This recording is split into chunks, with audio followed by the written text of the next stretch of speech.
নমস্কার বন্ধুরা। সন্ধ্যাবেলা মাঝে মাঝেই আমার কিছু ইভিনিং স্ন্যাক্স, কিছু চটপটা খাওয়ার ইচ্ছা হয়। তাই আমি মাঝে মাঝে এই বয়েলড এগ ফ্রাইটা বানিয়ে থাকি। প্রথমে আমি ডিমগুলোকে বয়েল করে নিয়েছি। তারপরে একটি প্যানে আমি তাওয়াতে মিড ফ্লেমে তেল দিয়ে দিয়েছি।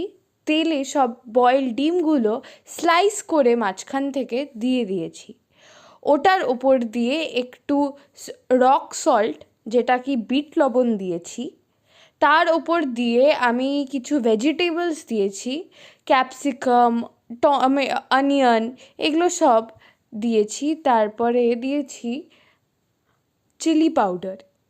এটা খুব চটপটা হয় আর আমার বাচ্চাদের খুব ভালো লাগে।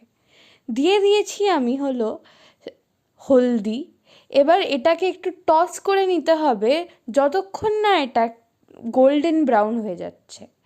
অনেক টস করার পর এটা নিশ্চয়ই রেডি হয়ে যাবে। আপনি দেখতে পাচ্ছেন আমি কেমনভাবে টস করে নিচ্ছি যাতে এটা খুব ভালো লাগে। এটা আমি দিইনি, কিন্তু এটাতে আপনি একটু গ্রিন চিলি সসও দিয়ে দিতে পারেন।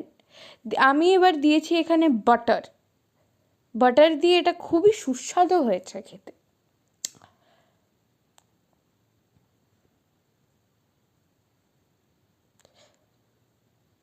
এটা আমার আর আমার বাচ্চাদের প্রচণ্ড ভালো লাগে, খুবই সুস্বাদু খেতে হয় এটা। আপনি দেখতে পাচ্ছেন অনেকটাই ফ্রাই করে নিয়েছি। হলুদও হয়ে এসেছে এটা প্রায়। আরেকটু হবে যাতে একটু গোল্ডেন ডিপ হয়ে যায়। এখানে আমি একটু করিয়েন্ডার লিভস ছেড়ে দিয়েছি যাতে একটু ডেকোরেশনও তো করতে হয় নাকি। এবার এটা একটু নাড়িয়ে চাড়িয়ে আমি এটা বন্ধ করে দেব। আপনি দেখতে পাচ্ছেন অলমোস্ট গোল্ডেন ব্রাউন হয়ে এসেছে। এবার এটা আমি প্লেটিং করে দিলাম। খুবই সুন্দর খেতে, আপনি নিশ্চয়ই একবার ট্রাই করা উচিত। এটা প্রচণ্ড ডিলিশিয়াস খেতে। কিছু চটপটা ইভিনিং স্ন্যাক্সের জন্য আমার মনে হয় এটার থেকে পারফেক্ট জিনিস আর কিছুই হবে না।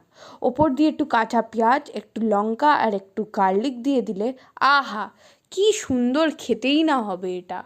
ধন্যবাদ।